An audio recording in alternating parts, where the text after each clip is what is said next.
नमस्कार जी। नमस्कार। स्पाइन सीधी, 3 बार ओम का उच्चारण और उसके बाद प्रार्थना। ओ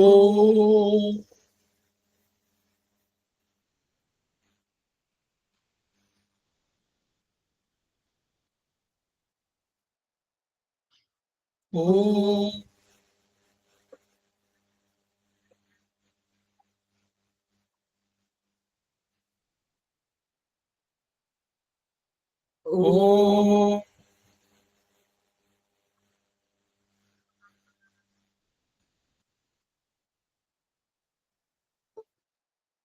वह शक्ति हमें दो दयानिधे, कर्तव्य मार्ग पर डट जाए, पर सेवा पर उपकार में हम निज जीवन सफल बना जाए। वह शक्ति हमें दो दयानिधे, कर्तव्य मार्ग पर डट जाए। हम दीन दुखी निबलो विकलो के सेवक बन संताप हरे, जो है बिछड़े भूले भटके, उनको तारे खुद तर जाए। वह शक्ति हमें दो दयानिधे, कर्तव्य मार्ग पर डट जाए। चल देश दंभ पाखंड झूठ, अन्याय से निश दिन दूर रहे, जीवन हो शुद्ध सरल अपना, शुच प्रेम सुधा रस बरसाए। वह शक्ति हमें दो दयानिधे, कर्तव्य मार्ग पर डट जाए। निज आन मान मर्यादा का प्रभु ध्यान रहे, अभिमान रहे, जिस देव भूमि में जन्म लिया, बलिदान उसी पर हो जाए। वह शक्ति हमें दो दयानिधे, कर्तव्य मार्ग पर डट जाए। पर सेवा पर उपकार में हम निज जीवन सफल बना जाए।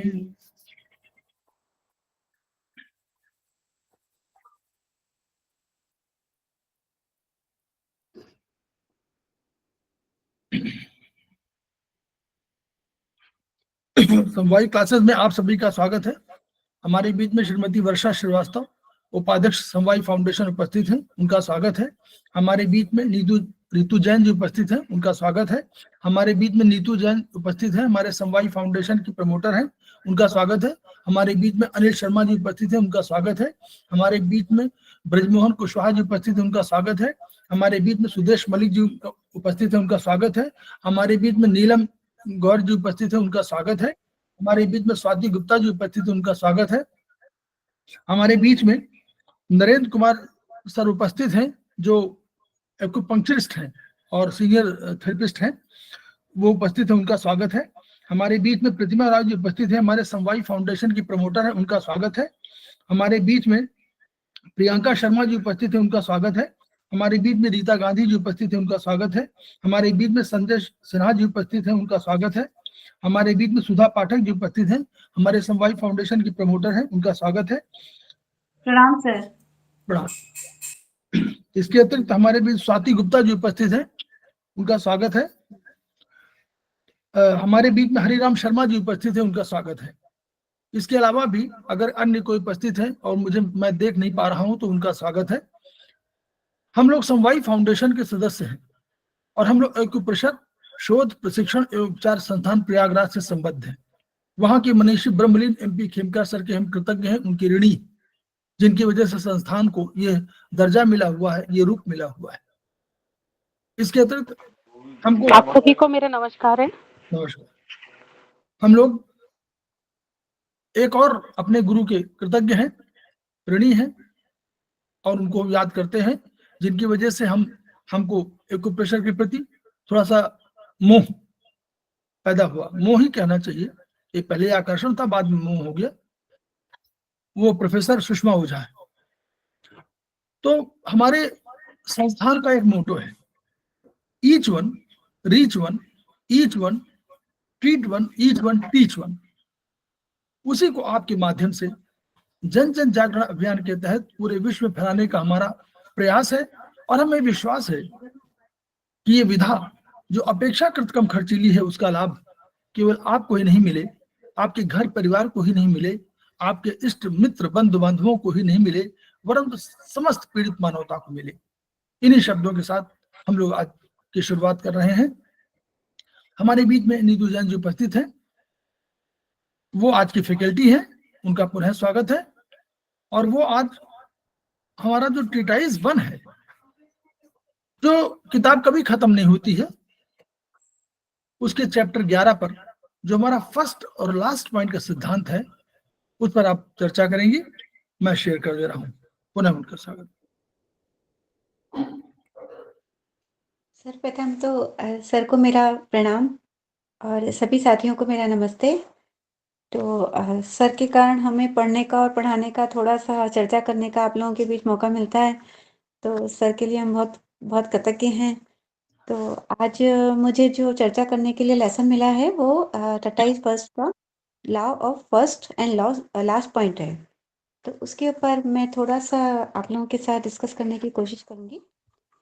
तो फर्स्ट एंड लास्ट पॉइंट का एक सबसे बड़ा नियम ये होता है कि हमारे शरीर में 12 मेरिडियन जाती हैं। तो 12 मेरिडियंस में से अगर हम वैसे तो बहुत सारे नियम होते हैं कि अलग-अलग उपचार के लिए बहुत सारे बिंदु होते हैं, बहुत सारे ट्रीटमेंट्स होते हैं, प्रोटोकॉल्स होते हैं।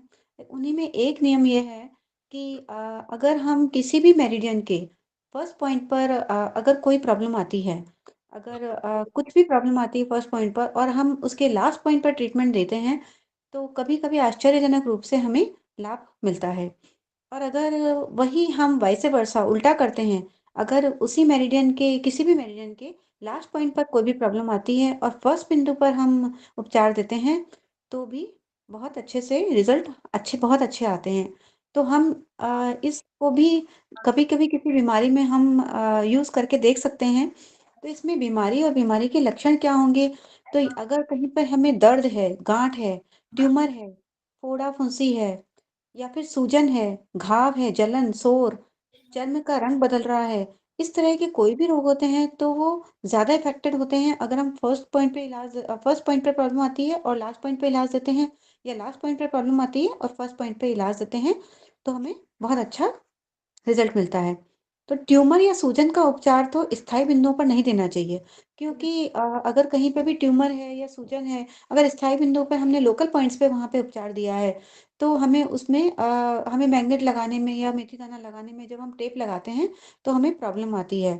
तो अगर फर्स्ट पॉइंट या लास्ट पॉइंट पे वो पॉइंट है, किसी भी मेरिडियन के हमें मेरिडियन अब काफ़ी कुछ पता हो गई हैं और हमारे बुक में भी सारी मेरिडियंस हैं, हम देख के पता कर सकते हैं कि कौन-सी मेरिडियन कहाँ से गुज़र रही है और कहाँ हमें प्रॉब्लम है। तो अगर वो मेरिडियन किसी भी हमारे ऑर्गन किसी भी मेरिडियन जैसे लंग्स है या लार्ज इंटेस्टाइन है, उसके फर्स्ट या लास्ट पॉइंट पर हमें ये प्रॉब्लम है, ट्यूमर या सूजन या फोड़ा, फुंसी, गाँठ, तो हम लास्ट पॉइंट पे अगर उपचार देंगे, तो वह असर करेगा।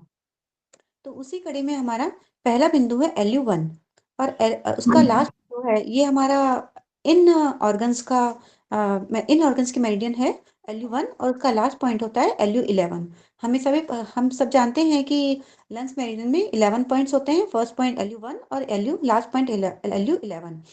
तो LU11 लंग्स मेरिडियन जो हमारी होती है वो कॉलर बोन से शुरू होती है और LU11 हमारा थंब के पास जाके हमारी मेरिडियन खत्म होती है। तो LU11 के पास में अगर अंगूठा सुन्न हो रहा है, अगर अंगूठा काला पड़ रहा है, कुछ अंगूठे में दर्द हो रहा है और ऐसा लग रहा है कि कुछ ना कुछ प्रॉब्लम अंगूठे के पास हमें पेन बहुत ज़्यादा हो रहा है और हम LU1 पर ट्रीटमेंट देते हैं। हम इसे ब्योल पे भी दे सकते हैं।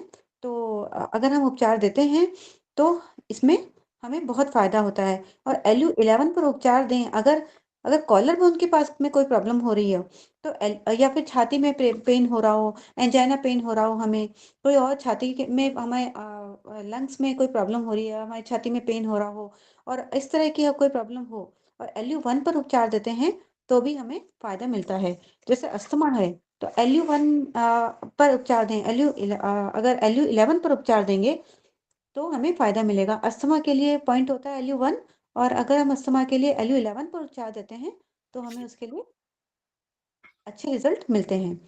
फिर है LI1, लार्ज इंटेस्टाइन। ये हमारी यांग मेरिडियन है, यांग ऑर्गन के मेरिडियन है।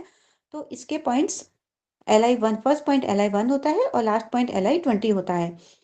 तो LI1 जो पॉइंट होता है, वो इंडेक्स फिंगर में नेल के पास थंब की तरफ जो हमारा होता है, यहाँ पर थंब की तरफ स्थित होता है। और LI20 जो पॉइंट होता है, हमारी यहाँ पर नाक के पास स्थित होता है। तो इसे हम डेंटिस्ट पॉइंट भी कहते हैं, LI11 को, क्योंकि LI20 हमारी नोज के पास स्थित होता है। तो अगर हमारे ऊपर के दांतों में कोई भी प्रॉब्लम होती है, तो विशेषकर बच्चों में अगर दांत नहीं निकल रहे हो, कुछ प्रॉब्लम हो, तो LI1 पर हम उपचार देते हैं, तो वो हमें तुरंत इफेक्ट देता है। जैसे कि इसमें एक एग्जाम्पल बता भी रखा है कि आगे के 2 दांत यदि निकालने हो, LI1 अगर दबाकर दांत हम निकालें, तो बिना दर्द के सहजता से निकाला जा सकता है। इसीलिए इस बिंदु को डेंटिस्ट पॉइंट भी कहा जाता है। अपर कैनाइन दांतों को निकालने के लिए LI1 पर, अगर हम अपर कैनाइन में कोई प्रॉब्लम हो रही हो, तो LI1 पर अगर हम जोर से दबाते हैं, हम हमारी फिंगर के पास जोर से दबाते हैं, तो वो दांत अगर हिल रहा है, जड़ अभी मजबूत है, तो या तो वो दांत फिक्स हो जाएगा, और या फिर वो दांत निकल जाएगा। अगर जड़ मजबूत नहीं है, तो दांत निकल जाएगा या फिर दांत फिक्स हो जाएगा। जैसे कि इसमें उदाहरण दे रखा है कि एक महिला के दांत बिल्कुल ठीक थे, अनायास ही वो LI1, उसका बिंदु LI1 विंडो में, हमारी कभी कभी एकदम से दरवाजा बंद करते हैं, तो उसमें बीच दब गया, तो उसका आगे का ऊपर का दांत हिलने लगा। तो सुनने में तो ऐसा लगता है कि यहाँ पे प्रॉब्लम आई तो दांत क्यों हिला, लेकिन वही मेरिडियन वाली प्रॉब्लम, वो वाली बात है कि LI1 पे दांत उसका फिंगर दबी, तो LI20 पर उसका यहाँ पर इफेक्ट आया और उसका दांत हिलने लगा। इसी तरह से 7 वर्षीय एक बालिका का आगे का नया दांत निकलना प्रारंभ हुआ। पुराना दांत टूटा नहीं था। मेरी बेटी के साथ भी यही हुआ था कि उसका पुराना दांत टूटा नहीं था और आगे का दांत निकलना शुरू हो गया था। लेकिन तब मैं एक्यूप्रेशर में एंटर मैंने किया नहीं था, मुझे पता नहीं था। अगर मैं पता होता तो मैं ज़रूर से LI1 यूज़ करके देखती। तो उसको जब हमने निकलवाया उसके दांत को, तो उसको बहुत प्रॉब्लम हुई थी, उसको बहुत पेन हुआ था। लेकिन जब यहाँ पर जो एग्जाम्पल दिया है, उन्होंने डॉक्टर ऑपरेशन द्वारा पुराना दांत निकालने की सोच रहे थे, तभी अचानक से बच्चे की उंगली दरवाजे में आके दब गई, LI1 बिंदु जोर से दब गया और उसका पहला वाला दांत स्वयं से निकल गया। इसी तरह से एक एग्जाम्पल और है LI1 का, कि नाक बंद हो, गंध नहीं आ रही हो, नाक में से ब्लीडिंग हो, तो हम उपचार LI1 पर देंगे, तो उसका बहुत अच्छा ट्रीटमेंट होगा। जैसे कि मेरी एक फ्रेंड है, वो एक्यूप्रेशर से ही जुड़ी हुई हैं, तो उनकी एक बार नाक में प्रॉब्लम थी, उनका साइनस की प्रॉब्लम रहती है, नाक बहुत बहरी थी, और उन्होंने LI1 पर उपचार करके देखा कि चलो एक बार ट्राई करते हैं, LI1 पर उपचार करते हैं। तो उन्हें एक बार के लिए बड़ा आराम मिल गया। उनकी नाक जो बहनी थी, नोज एकदम से पानी बह रहा था, वो उनका काफी उनको फर्क पड़ गया। तो इस तरह से हम कभी कभी एक्सपेरिमेंट करके भी देख सकते हैं, तो हमें पता चलता है कि हमें पता है कि ये पॉइंट जरूर असर करेंगे, लेकिन शुरुआत में हम एक एक्सपेरिमेंट करके देखते हैं कि ये पॉइंट असर करेंगे या नहीं करेंगे, तब हम जानते हैं कि ये पॉइंट बहुत असर करते हैं। इसके आगे ST1 और ST45 स्टमक का पहला बिंदु है, और ST45 लास्ट बिंदु है। तो स्टमक का जो फर्स्ट पॉइंट है, वो हमारी आंख के नीचे यहाँ पर स्थित होता है, और स्टमक 45 जो है हमारी जो बिग टो होता है पैर में, उसके पास वाली टो, उसके बाहर की तरफ, फिंगर्स की तरफ ST45 स्थित होता है। तो यदि रोगी की ये ST45 आंख की पुतली के नीचे की तरफ स्थित होता है, तो आंख की पुतली अगर थोड़ी ऊपर की तरफ रहती है, मतलब कि अगर नीचे का सफेद अंश दिखता है, ज्यादा दिखता है, वैसे तो दिखता है, लेकिन अगर सफेद अंश ज्यादा दिखता है, तो उसे इन संपांकु कहते हैं। इससे पता चलता है, इन संपांकु का मतलब होता है या तो पुरुष के टेस्टिकल्स में या फिर महिला के ओवरी में कोई ना कोई प्रॉब्लम जरूर है। तो आंख की पुतली का निचला हिस्सा इन्होंने लिखा है ST1 पर पड़ता है, तो ST1 पर पड़ता है, तो उपचार अगर हम ST45 पर देंगे तो टेस्टिकल और ओवरीज का उपचार हो जाएगा और ये इन संपांगों की प्रॉब्लम जो होगी वो ठीक हो जाएगी। अब कैटरेक्ट की अगर प्रॉब्लम होती है या आंख के आगे धब्बे हों तो भी हम ST45 पर इलाज देंगे, तो उपचार देंगे, तो उसमें हमें रिजल्ट अच्छे मिलेंगे। इसके आगे हमारी फोर्थ पॉइंट है स्प्लीन 1 और लास्ट पॉइंट है स्प्लीन 21। तो स्प्लीन 1 हमारा थंब पर बाहर की तरफ आता है पैर में, और स्प्लीन 21 हमारा एक्जिला के नीचे की तरफ आता है। तो अगर पैर के स्प्लीन 1 हमारा पैर के नाखून के बिग टो पे आता है, तो बिग टो का नाखून काला पड़ रहा होगा, तो इसका मतलब बीमारी SP1 पर है। और हम अगर SP21 पर एक्जिला के नीचे वहां पर जो पॉइंट आता है वहां उपचार देंगे तो उसमें हमें अच्छे रिजल्ट मिलेंगे। इसी तरह से अगर SP21 पर हमें बहुत पीड़ा होती है, बहुत तेज दर्द होगा, कभी कभी SP21 पे बहुत तेज दर्द होता है और SP1 पर हम उपचार करते हैं तो बहुत अच्छे से रिजल्ट मिलते हैं। तो चेस्ट में अगर पेन हो तो भी हम SP1 पर उपचार दे सकते हैं। अब इसके आगे हमारा पॉइंट है हार्ट का, पॉइंट है हार्ट 1। फर्स्ट पॉइंट है हार्ट 1 और उसका लास्ट पॉइंट है H9। इसके 9 पॉइंट्स हैं हार्ट की मेरिडियन में, तो H9 लास्ट पॉइंट है और H1 जो पॉइंट है वो एक्जिला के पास होता है और H9 जो होता है वो स्मॉल फिंगर पर होता है, इस साइड होता है जहाँ हमारा फिंगर्स आ रही हैं वहां पर H9 पॉइंट होता है। तो H1 पर एक्जिला कांख में अगर गांठ हो जाए, कई बार जब उस जगह पे हमारे H1 की साइड में गांठ होती है तो हम हाथ में भी दर्द आ जाता है और बहुत तेज दर्द होता है। अगर कोई गांठ हो जाए, सूजन हो जाए, लाली हो जाए, तो हम H9 पर अगर स्मॉल फिंगर पर हम उपचार देते हैं तो बहुत अच्छे रिजल्ट मिलते हैं। इसी तरह से अगर स्मॉल फिंगर पे अगर हमें H9 पर अगर कोई प्रॉब्लम हो जाए, यहाँ पर नाखून, उसी तरह से नाखून की प्रॉब्लम, ये ऊपर दिखने वाली प्रॉब्लम्स थोड़ा सा ज्यादा असर करती हैं कि नाखून काला पड़ रहा है या फोड़ा हो रहा है, फुंसी हो रहा है, तो हम H1 के पास इलाज देंगे तो उसके रिजल्ट बहुत अच्छे आएंगे। फिर हमारा अगला पॉइंट है SI1, SI meridian. Small intestine का 1 पॉइंट और स्मॉल इंटेस्टाइन में हमारे 19 पॉइंट्स होते हैं, तो उसका लास्ट पॉइंट है SI19। तो SI1 जो हमारा स्मॉल फिंगर बाहर की तरफ होता है, हमारा H9 तो था वो अंदर की तरफ था स्मॉल फिंगर में, और SI1 बाहर की तरफ होगा अल्ना साइड में। और SI19 जो है हमारा कान पे, जब हम मुंह खोलते हैं यहाँ पे कान के पास आता है, SI19 यहाँ पर आता है कान के पर्दे के पास में।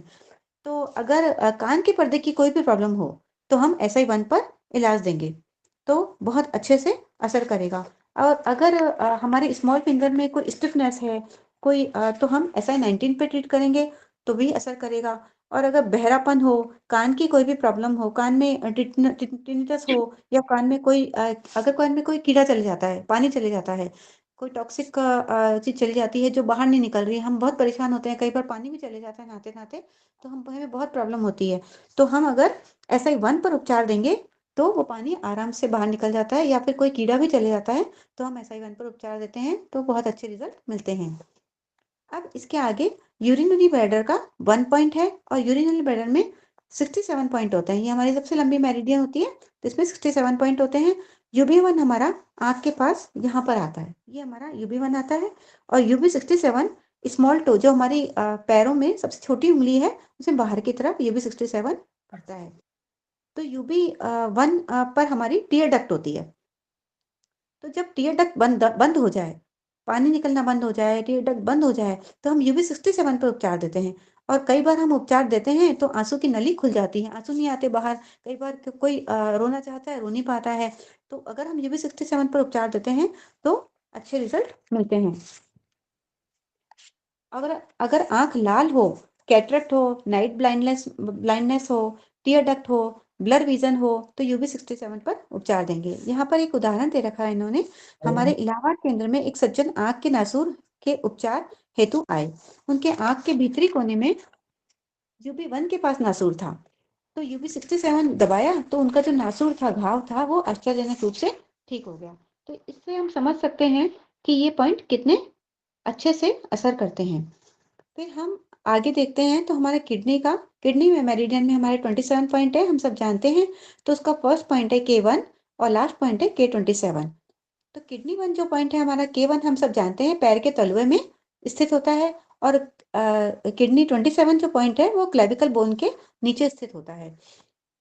तो अगर हम हमारे K27 पर यहाँ पे वक्ष स्थल पर कोई प्रॉब्लम हो, जैसे इन्होंने एक एग्जांपल दे रखा है कि कलकत्ता में एक एक्यूप्रेशर चिकित्सक के वक्ष स्थल पर K27 के पास कई माह से जलन थी और खुजली हो रही थी बहुत ज्यादा, और उन्होंने K1 बिंदु पर उपचार दिया तो उनकी खुजली और जलन बिल्कुल ठीक हो गई। इसी तरह से अगर K1 पे कोई प्रॉब्लम है तो हम K27 पर उपचार देंगे तो वो प्रॉब्लम ठीक हो जाएगी। अगला पॉइंट है हमारा पेरिकार्डियम का, पेरिकार्डियम 1, और लास्ट पॉइंट है पेरिकार्डियम 9। पेरिकार्डियम में 9 पॉइंट्स होते हैं। तो पेरिकार्डियम 1 जो होता है वो निप्पल के पास स्थित होता है, और पेरिकार्डियम 9 जो होता है वो हमारे मिडिल फिंगर में रेडियल इधर इस साइड में, इस साइड स्थित होता है। ये पेरिकार्डियम 9 होता है हमारा। तो वक्ष स्थल के बाहरी भाग में P1 के पास, अगर P1 के पास में निप्पल के पास में कोई गांठ है तो हम P9 पर उपचार देंगे तो ठीक हो जाएगा। इसी तरह से मिडिल फिंगर में P9 के पास में दर्द हो, घाव हो, फोड़ा, गांठ, सूजन हो तो हम P1 पर उपचार देंगे तो हमें बहुत अच्छे से रिजल्ट मिलेंगे। इसके आगे हमारा ट्रिपल वार्मर का पॉइंट है, ट्रिपल वार्मर 1। ट्रिपल वार्मर में हमारे टोटल 23 पॉइंट्स हैं। तो ट्रिपल वार्मर 1 और ट्रिपल वार्मर 23। तो ट्रिपल वार्मर 1 जो पॉइंट है हमारा रिंग फिंगर में अल्नर साइड स्थित होता है, और ट्रिपल वार्मर 23 पॉइंट है वो हमारे आंख के बाहरी साइड स्थित होता है। तो यहाँ पे हमारी कनपट्टी आती है, तो कनपट्टी के पास अगर कोई भी प्रॉब्लम हो तो हम TW1 पर उपचार देंगे तो ठीक होगा। और अगर कान की कोई तकलीफें हैं तो बहरापन है, टिनिटस है, इसका उपचार TW1 पर करेंगे तो वो हमारा ठीक हो जाएगा, क्योंकि ये कान से रिलेटेड, यहाँ पे कनपट्टी आ गई तो कान से रिलेटेड प्रॉब्लम हमारे TW23 पर भी प्रकट होती हैं। इसके बाद में हमारा पॉइंट है गॉल ब्लैडर मेरिडियन। तो गॉल ब्लैडर मेरिडियन में 44 पॉइंट्स हैं। तो गॉल ब्लैडर 1 और gall bladder 44। Gall bladder 1 GB1 point हमारा आंख के बाहर की तरफ स्थित होता है, ये वाला। वो TW23 हमारा कनपट्टी पे स्थित होता है, और ये थोड़ा नीचे आंख के बिल्कुल बाहरी साइड स्थित होता है, गॉल ब्लैडर 1। तो इन्होंने एक एग्जाम्पल दे रखा है हमारी बुक में। डॉक्टर मैरी ऑस्टिन के पास एक रोगिणी उपचार हेतु आई, उनका मुंह सूख रहा था। तो GB44 हमारा ये टो में रिंग फिंगर जो होती है बीच वाली, उसमें अल्ना साइड स्थित होता है। तो उनको चबाने में और निगलने में बहुत परेशानी हो रही थी। मुंह में सलाइवा भी बहुत कम था, और आंख के बाहरी कोने में उनके GB1 के पास खुजली और जलन हो रही थी। तो उन्होंने GB45 पर उपचार दिया तो उस महिला की आंख की खुजली और जलन खत्म हो गई, और उसके मुंह में सलाइवा भी आ गया, और चबाने और निगलने की प्रॉब्लम भी खत्म हो गई। तो GB1 जो प्रॉब्लम वो GB1 पर उपचार दिया तो GB44 पे जो प्रॉब्लम थी वो उनकी खत्म हो गई। तो GB1 हमारी आंख संबंधी कोई भी रोग हो, दर्द हो, आंख में आंसू आना, मोतियाबिंद हो, कनपट्टी का दर्द हो, तो हम GB45 पर उपचार करेंगे तो बहुत अच्छे रिजल्ट हमें मिलते हैं। अगला पॉइंट है हमारा लिवर मेरिडियन का। लिवर मेरिडियन में हमारे 14 पॉइंट्स होते हैं। तो लिवर 1 और लिवर 14। तो लिवर 1 का बिग टो में हमारा अंदर की तरफ स्थित होता है, और लिवर 14 हमारा निप्पल के नीचे स्थित होता है। हम इन्हें इन पॉइंट्स को अगर हम लोकेट करना चाहें तो बुक में है, और अदरवाइज हम व्योल मेरिडियन पर भी इन्हें देख सकते हैं। तो लिवर 14, लिवर 1 के पास अगर हमारा नाखून काला पड़ रहा हो बिग टो के पास में, तो लिवर 14 पर वही, अगर नाखून काला पड़ रहा हो या फोड़ा, फुंसी, दांत, खुजली कुछ भी होता है तो लिवर 14 पर उपचार देंगे। और लिवर 14 के पास अगर छाती में हमारे गांठ हो जाए तो लिवर 1 पर उपचार देंगे। और पाँव के अंगूठे में लिवर 1 के पास में वही दर्द हो या फोड़ा, फुंसी हो तो लिवर 14 पर हम उपचार देंगे। अब इसके बाद में है हमारा GB1 और GB28। गवर्निंग वेसल में हमारे 28 पॉइंट्स हैं, और गवर्निंग 1 जो पॉइंट है हमारा वो हमारी एनस के पास में स्थित होता है, और गवर्निंग वेसल जो 28 पॉइंट है वो हमारा नाक के नीचे इस जगह स्थित होता है। तो ये पॉइंट हमारा इसके पास नाक की जड़ में दर्द हो यहाँ पर, तो इस जगह दर्द हो तो हम GB28 पर GB1 पर उपचार देंगे। और GB1 पर अगर कोई प्रॉब्लम हो, जैसे बवासीर की प्रॉब्लम हो, या फिर हमें अगर कॉन्स्टिपेशन की प्रॉब्लम हो, इस तरह की कोई भी प्रॉब्लम हो, उसे हमें एनएस से रिलेटेड प्रॉब्लम हो तो हम GB28 पर इलाज देंगे तो हमें रिजल्ट अच्छे मिलते हैं। GB1 के पास अगर कॉसिक्स में यहाँ लिख रखा है टेल बोन में भी पेन हो तो GB28 पर उपचार देने से सही हो जाता है। और GB28 के पास हमारे मसूड़े में अगर अंदर की तरफ हमारे छाला हो तो GB1 पे हम उपचार देते हैं तो हमें रिजल्ट अच्छे मिलते हैं। मसूड़ों में सूजन हो या दांत में दर्द हो तो भी हम GB1 पर उपचार दे सकते हैं। फिर अगला पॉइंट है हमारा कंसप्शन वेसल का CV1, और इसमें टोटल CV24 पॉइंट्स है, CV1 और CV24। CV1 जो होता है हमारा, वो पॉइंट हमारा आता है जेनाइटल के पास में, जहाँ पर जेनाइटल एरिया होता है, वहां से शुरू होता है। और CV24 हमारा लिप्स के नीचे, ये इस जगह पर होठ के चिन्स के पास यहाँ पर स्थित होता है CV1। तो CV1 के पास अगर उस जगह पर हमारा कोई फोड़ा या फुंसी हो गई हो, दुर्गंध आती हो, तो हमें बहुत प्रॉब्लम होती है, चलने फिरने में, बैठने में, हर चीज में प्रॉब्लम होती है। तो अगर CV24 पर उपचार देंगे तो आश्चर्यजनक रूप से हमें रिजल्ट मिलेंगे। और CV24 के पास अगर हमें फुंसी हो गई हो, तो CV1 पर उपचार देंगे। हम इसको ब्योल पर दे सकते हैं। ब्योल पर यहाँ ये पॉइंट आता है, यहाँ पर हम इसको दे सकते हैं। इस प्रकार देखा गया है कि law of first and last point का उपयोग करके रोगियों को आश्चर्यजनक रूप से हम उपचार दे सकते हैं। तो हम लोकेशन, इसके लिए हमें लोकेशन पता होना चाहिए, हमें मेरिडियन पता होना चाहिए और लोकेशन पता होना चाहिए। अगर हमें मेरिडियन नहीं पता होगी कि कौन सा पॉइंट कहाँ आ रहा है, तो हम नहीं जान पाएंगे। लेकिन अगर हमें पता है कि ये अगर हमें कोई प्रॉब्लम LU11 पर हुई है, हमें पता है कि ये पॉइंट यहाँ आ रहा है, तो हम तुरंत देख लेंगे, अरे ये तो LU11 पॉइंट है, तो हम LU1 पर इलाज दे देंगे। लेकिन अगर हमें नहीं पता होगा तो हम सोचेंगे ये पॉइंट कहाँ आ रहा है, हम नहीं जान पाएंगे। तो हमें मेरिडियन के इनके बारे में, एटलीस्ट हमें फर्स्ट और लास्ट पॉइंट के बारे में हमें जानकारी होनी चाहिए। तो अब यहाँ पर इस चार्ट में थोड़ा सा दिखाया गया है, मैंने आपको बता ही दिया है इसके बारे में कि कौन सा पॉइंट कहाँ आता है। तो अगर किसी को कोई कंफ्यूजन हो तो कोई पूछ सकते हैं कि कौन सा पॉइंट कहाँ आ रहा है, अदरवाइज हम आगे चले। मैम आपने बताया था GV1 और GV28 जी मसूड़ों के लिए, मसूड़ों में जी जैसे जलन है या कुछ है, तो उसके लिए GV1 या GV28 पे करना पड़ेगा हमें? GB1 पर करेंगे, क्योंकि GB28 मसूड़ों के पास आ रहा है हमारा। ये GB28 आ रहा है हमारा, यहाँ मसूड़ों के पास आ रहा है, नाक के नीचे। जी तो हम GB1 पर उपचार देंगे, तो हम GB1 पर इस जगह उपचार देंगे। Okay okay, thank you ma'am. आगे ये हम ब्योल पर देंगे, क्योंकि हम GB1 पर ओरिजिनल पर उपचार नहीं दे सकते, तो हम इसके ब्योल पर पॉइंट पर उपचार देंगे। तो वो ब्योल में कहाँ पर बताया आपने?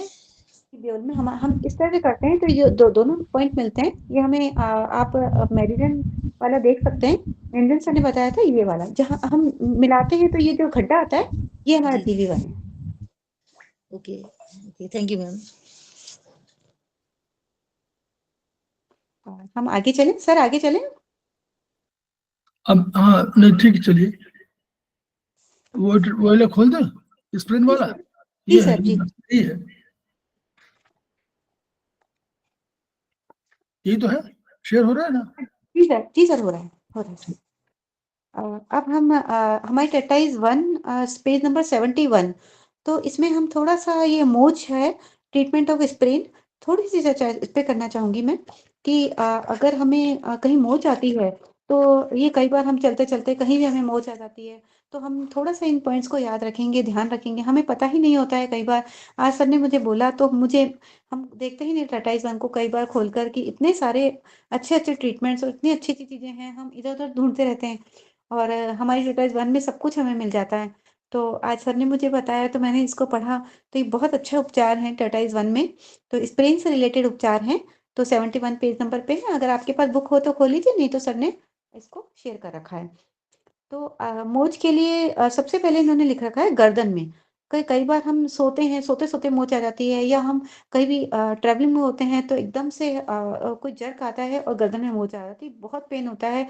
मुझे भी पहले कई बार बहुत पेन था। जैसे अपन गर्दन घुमाते हैं, ये ऊपर नीचे करते हैं, यस बोन, वो सर्वाइकल भी होता है, लेकिन गर्दन में जो मोच होती है वो अलग होती है, तो उसका बहुत पेन होता है। तो उसका, उसके लिए उपचार लिखा है UB10 एंड SI3। तो जो UB10 हमारा पॉइंट है, वो मेडुला ऑब्लांगेटा के पास आता है, जो हमारा जहाँ पे स्पाइन हमारी शुरू होती है, उस जगह पे हमारा UB10 पॉइंट आता है। तो वो उसी से, गर्दन से रिलेटेड पॉइंट है। और SI3 भी हमारे सर्वाइकल सर्वाइकल 7 के पास में अगर दर्द हो या चक्कर हो, उससे रिलेटेड हमारा SI3 पॉइंट है। तो इन दोनों पॉइंट को, और ये सारे पॉइंट सेडेड होते हैं, ये कभी भी, क्योंकि ये एक्यूट प्रॉब्लम के लिए होते हैं, और ये हमेशा सेडेड होते हैं। तो हम इन दोनों को सेट करेंगे तो हमें बहुत अच्छा रिजल्ट मिलेगा। फिर आगे शोल्डर पेन। शोल्डर पेन के लिए इन्होंने एक ट्रीटमेंट लिख रखा है, GB21 एंड LI15 सेडेड। तो GB21 जो है वो कंधे का जिंग बेल पॉइंट है। तो ये एक्यूट प्रॉब्लम में कंधे के लिए बहुत अच्छा पॉइंट है। इसके ऊपर हम इलाज देते हैं तो ये कंधे पे हमें आशातीत रिजल्ट मिलते हैं। और ये गॉल ब्लैडर का टेस्ट पॉइंट भी है। अगर गॉल ब्लैडर में कोई प्रॉब्लम आती है और हम GB21 पर देखते हैं तो हमें पता चल जाता है कि GB21 पर अगर पेन है तो इसका मतलब गॉल ब्लैडर में कोई प्रॉब्लम हो रही है। और LI15 है, वो भी शोल्डर का स्पेशल पॉइंट है। तो ये दोनों पॉइंट शोल्डर के पेन के लिए बहुत अच्छे हैं, विंड को निकालते हैं और हम इनको सेडेट करते हैं तो कंधे के दर्द में बहुत अच्छे से हमें आराम मिलता है। नेक्स्ट पॉइंट है हमारा कोहनी में, एल्बो में अगर पेन होता है तो एल्बो में पेन के लिए हमारा LI11 और LI4 ये 2 पॉइंट हैं। LI11 हमारा हॉरेरी पॉइंट है लार्ज इंटेस्टाइन का, और LI4 हमारा ऑर्गन सोर्स पॉइंट भी है और डिस्टल पॉइंट भी है। तो ये दोनों हमारे एल्बो के पॉइंट में असर करेंगे। नेक्स्ट पॉइंट है हमारा रिस्ट के लिए, कलाई के लिए। कलाई के लिए हमारा TW4 है और TW5 है। तो TW4 जो पॉइंट है वो ऑर्गन सोर्स पॉइंट हमारा ट्रिपल वॉर्मर का है। ये हमारी रिस्ट के लिए एक स्पेशल पॉइंट होता है। अगर हम टाइप 2 में देखेंगे तो TW4 हमारा रिस्ट के लिए बहुत स्पेशल पॉइंट है। और TW5 जो है वो ल्यू कनेक्टिंग पॉइंट है। वो TW ट्रिपल वॉर्मर और पेरिकार्डियम का लियो कनेक्टिंग पॉइंट है। जैसे पेरिकार्डियम का P7 और ट्रिपल वॉर्मर का TW5। तो ये लियो कनेक्टिंग पॉइंट है। तो इन दोनों पे अगर हम ट्रीटमेंट देते हैं तो हमें अच्छा रिजल्ट मिलता है। फिर है हमारा थाइस में, जांघ में। जांघ में अगर हमारा अगर स्प्रेन आती है, मोच आती है तो ये GB30 और GB34। GB30 तो आता ही हिप्स पर है, तो ये एक तरह से लोकल पॉइंट की तरह भी काम करता है। और GB30 जो है इसको जंपिंग सर्कल पॉइंट कहते हैं। कि अगर इस पर हम इलाज देते हैं, अगर हमें कोई प्रॉब्लम है और इस पर हम इलाज देते हैं तो व्यक्ति नाचने लग जाता है। मतलब इतनी एनर्जी आ जाती है उसको, वो इतना एनर्जेटिक हो जाता है, इतनी उसका पेन गायब हो जाता है कि वो नाचने लग जाता है। और GB34 हम सब जानते हैं इन्फ्लुएंशियल पॉइंट है हमारा मसल्स और नर्व का, पैरों की मसल्स का स्पेशल पॉइंट है। तो हम इन दोनों को सेडेट करेंगे तो थाइस की प्रॉब्लम में हमें आराम मिलेगा।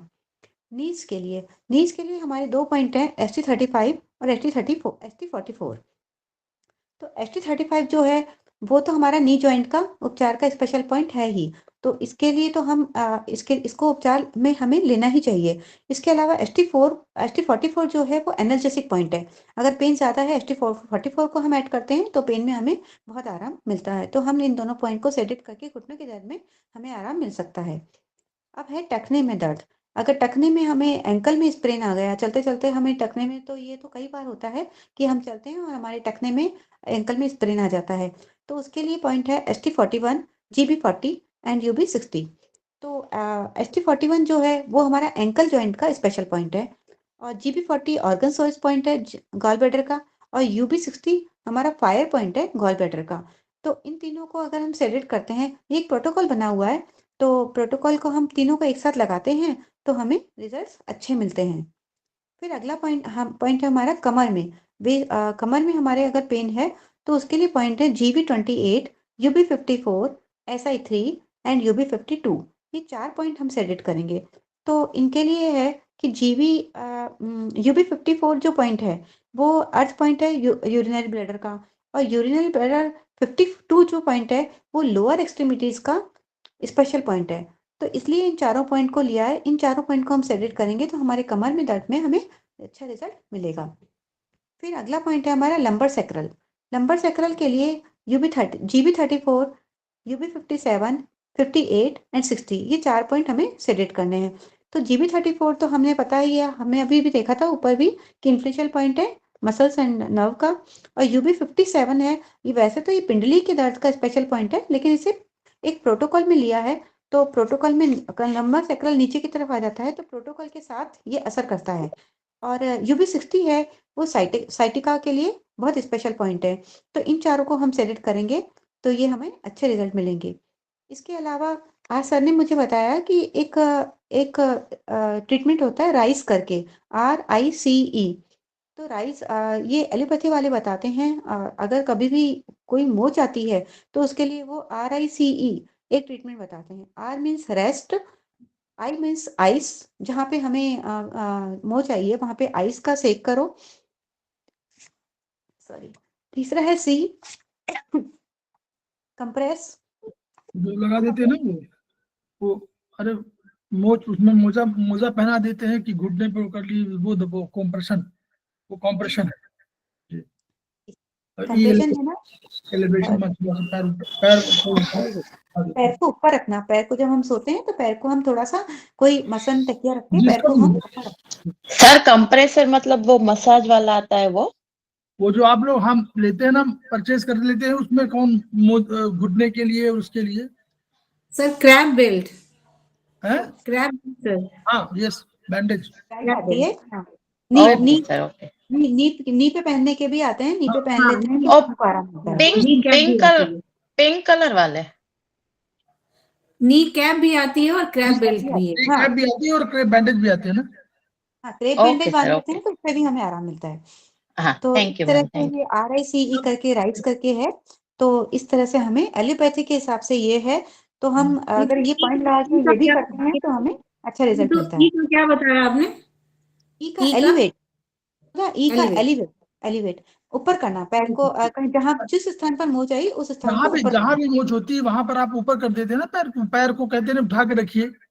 वर्चुअली एनर्जी वहां पर आप, हम लोग देखिए हमारा साइंस, हमारी जो थेरेपी कहती है वो कहती है कि जिस समय आपका स्प्रेन होता है उसमें आपकी एनर्जी बढ़ जाती है, ठीक है। और ये साइंस भी कहती है, ये साइंस भी आगे आप लोग जब चाइनीज आगे पढ़ेंगे तो आपको सेमेस्टर 3 में ये डॉक्टर वॉल जब आए 1940 के आसपास, तो डॉक्टर वॉल ने जब रिसर्च किया, डॉक्टर वॉल वर्चुअली एलोपैथ भी थे, इंजीनियर भी थे, एलोपैथ भी थे, तो उनको खुद ही कैंसरस बीमारी हो गई थी। तो कैंसर बीमारी से उन्होंने ट्रीटमेंट कर रहे थे पहले एलोपैथ का, लेकिन फिर उन्होंने एलोपैथ को छोड़ दिया और उन्होंने कहा नहीं, हम ट्रेडिशनल चाइनीज मेडिसिन से इसको सॉल्व करेंगे। और उन्होंने उसको सॉल्व किया, रिसर्च किया। रिसर्च करने के बाद वो ये समझ लिया कि कई वर्ष जीवित रहे और लगभग मुझे था 70 या 80 वर्ष की उम्र में वो नहीं रहे। तो आप ये समझिए कि उन्होंने रिसर्च क्या किया, रिसर्च किया कि सारे जो ट्रेडिशनल चाइनीज मेडिसिन थे, इन सारे बिंदुओं को उन्होंने जस्टिफाई कर दिया। जस्टिफाई कैसे किया? उन्होंने एक डर्मेट्रॉन मशीन बना लिया। हम लोग अगर साइंस के विद्यार्थी जो लोग हैं वो जानते हैं कि एमीटर, वोल्ट मीटर, ये सब तमाम होते हैं जिसमें हम लोग करंट मापते हैं कि वो करंट का है, ये एम्पियर मापने का है, ये सब होता है। वैसे ही उन्होंने एक सिस्टम डेवलप कर दिया, एक मशीन बना दिया, उसको उन्होंने नाम दे दिया डर्मेट्रॉन। वो और उनके एक दोस्त थे बहुत सहयोगी, उन्होंने दोनों ने आविष्कार किया। फिर उन्होंने अब सारे जो पॉइंट्स थे, जो हमारे LI आप देख रहे हैं, LI1, LI2 या ST4 या जो भी पॉइंट देख रहे हैं, उन पर उन्होंने एनर्जी पॉइंट को नापना शुरू कर दिया, जिसकी वजह से आप देखे होंगे आज मार्केट में हजारों मशीनें बन गई हैं। वो अल्टीमेटली देन उन्हीं की है कि उन्होंने इसको और एक्सपेरिमेंट किया, तो उन्होंने देखा रेजिस्टेंस कम है। इसका मतलब कि उन्होंने कहा कि इन पॉइंट्स पर रेजिस्टेंस बहुत कम है। इसका मतलब क्या हुआ कि वो पॉइंट जस्टिफाइड है। और इस सारे पॉइंट्स को उन्होंने निकाला, तो सारे पॉइंट को जस्टिफाई कर दिया, प्लस एडिशनल कुछ पॉइंट्स निकाल दिए कि ये भी पॉइंट हमने मेरिडियन देखा, इस पॉइंट पर भी कोई रेजिस्टेंस कम हो आ रहा है। तो एक तो नया सीमेंटिंग कर दिया, मतलब ट्रेडिशनल चाइनीज मेडिसिन को सीमेंटिंग कर दिया, नंबर 1। नंबर 2, उन्होंने साइंटिफिक एक्सप्लेनेशन दे दिया। नंबर 3, उन्होंने नए कुछ पॉइंट्स निकाल दिए। नंबर 4, जो उनका रिसर्च वर्क ये हुआ कि उन्होंने उन सब पॉइंट्स के ब्रेन के पॉइंट से जहां स्टिमुलेशन था या जहां वो था, वो पॉइंट को एस्टेब्लिश कर दिया, या साइंटिफिक, जैसे मिड ब्रेन में जो पॉइंट है उसको उन्होंने कहा कि ये पॉइंट इससे एसोसिएटेड है। इस तरह उन्होंने एक नई इसको जान फूंक दिया। जो दार्शनिक विचार चल रहा था वो साइंटिफिक विचार में कन्वर्ट हो गया। अभी हम लोग दर्शन की बात कर रहे थे कि भाई ये दर्शन है, पता नहीं क्या मेरिडियन होती है कि नहीं होती है, मेरिडियन के पॉइंट होते हैं कि नहीं होते हैं। फिर चल के आगे रिसर्च हो गई कि वर्चुअली उन्होंने उसके स्पीड तक निकाल दिया कि इतने स्पीड कितना है, फिर एक्को पॉइंट्स का लोकेशन होगा, उस लोकेशन के कितने डायमीटर होगी वो भी निकाल दिया। तो ये करके उन्होंने पूरा का पूरा साइंटिफिक एक्सप्लेनेशन दिया और अपना कभी उन्होंने अलग से कंट्रीब्यूशन नहीं कहा। उनको electro acupuncture according doctor wall कहा, लेकिन उन्होंने उन पॉइंट्स को, जो पॉइंट हमारे ट्रेडिशनल चाइनीज के थे, उन्हीं पॉइंट को मेंटेन रखा। वहां पर जहां उनको 1 था उन्होंने 1A कर दिया किसी को 1b कर दिया, ऐसे उन्होंने पॉइंट कर दिए, लेकिन उन पॉइंट्स को परिवर्तित नहीं किया। तो ये उनका कंट्रीब्यूशन था। तो हम लोग इस जो अभी देख रहे हैं, तो ये राइस वाला कंसेप्ट, इसी मैं पहले यहीं पर आ जाऊं कि जो मोच वाला, जब उन्होंने कहा कि जैसे, अब आप इसको सिंपल से भाषा में समझिए, छोटी सी भाषा, कोई दुश्मन, अभी बात हो रही थी, तिवारी जी क्लास लिए थे, उसमें बता रहे थे कि एंटीजन होता है, एंटीजन को बोलते हैं कि बाहर का जो व्यक्ति होता है वो एंटीजन कहलाता है। तो दुश्मन आया, दुश्मन हमारा वायरस हो सकता है, दुश्मन हमारा बैक्टीरिया हो सकता है, दुश्मन हमारा अमीबा हो सकता है, फंगस हो सकता है, ये सब हमारे दुश्मन हैं।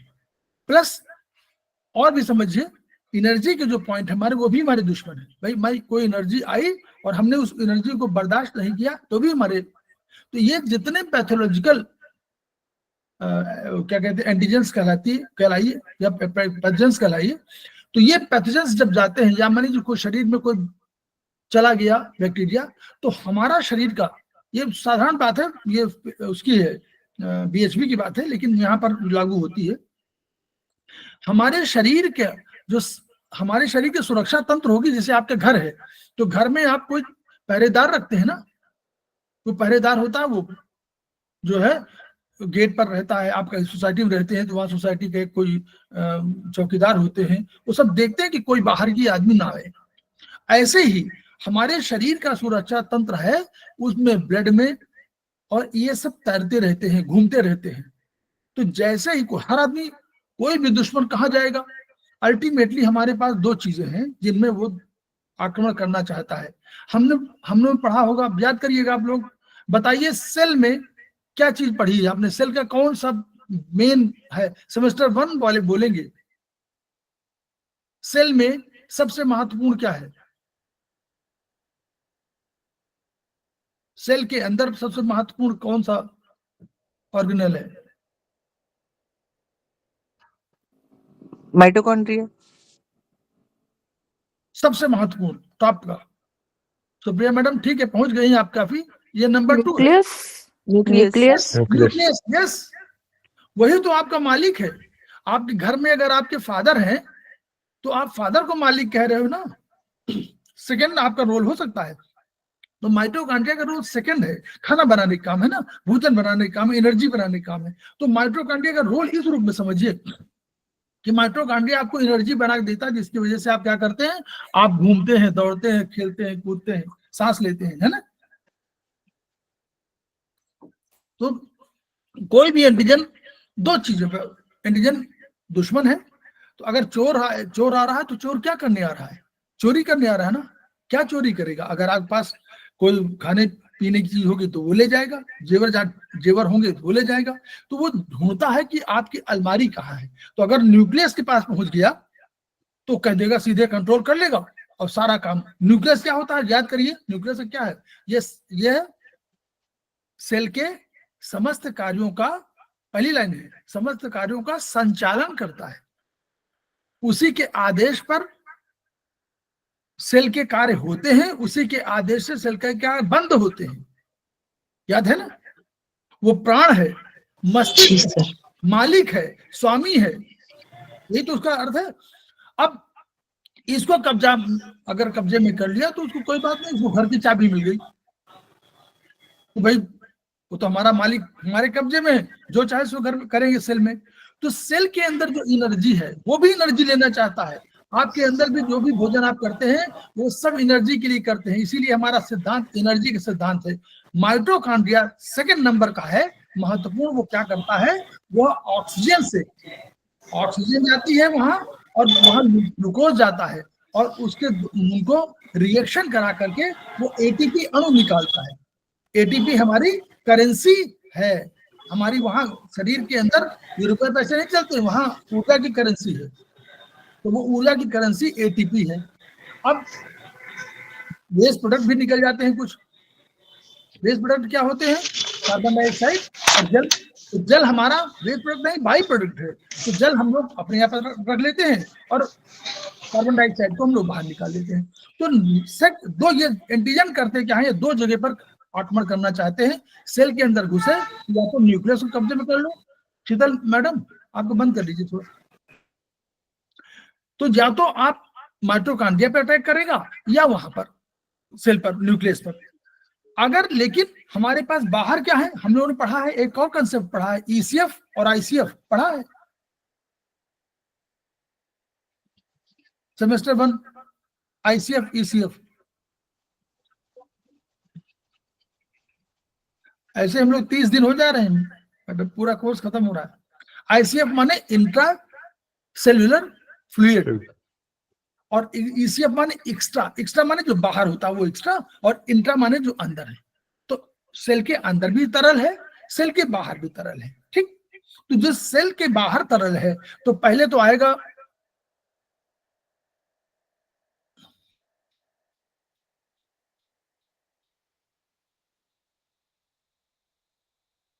हरगुरिंदर सिंह साहब, क्या बात, कोई प्रॉब्लम हो गई आपको? नमस्कार सर। क्या कोई प्रॉब्लम हो गई क्या? नहीं सर, नहीं, मैं आज लेट एंटर हुआ हूँ तो उसके लिए नहीं, सॉरी फील कर रहा था, रिग्रेट फील कर। कोई बात नहीं, आप जब ज्ञान है जितना ले सके उतना लीजिए, अपना तमाम जीवन की व्यवहारिकता है तमाम, ठीक है। तो हम वहां क्या करता है, अब वो ईसीएफ और तो दो चीजें हैं, जीवाणु घूमते रहते हैं, आए अटैक किया, तो अटैक करने के बाद ये क्या होगा, ब्लड में पहुंचेंगे, तरल तो ब्लड है ना, तो ब्लड में पहुंच गए। अब ब्लड के माध्यम से पहुंचना चाहते हैं सेल में, तो ब्लड के पास पहुंचे तो क्या हुआ, ब्लड में तुरंत जो है हमारे एक्टिव हो गए। कौन से लोग एक्टिव हैं ब्लड में, कौन एक्टिव होंगे हमारे यहाँ? हम लोग पढ़े सेमेस्टर 1 ओनली, ब्लड में कौन से ऐसे तत्व हैं जो सुरक्षा काम करते हैं, उनको क्या कहा जाता है ब्लड के अंदर?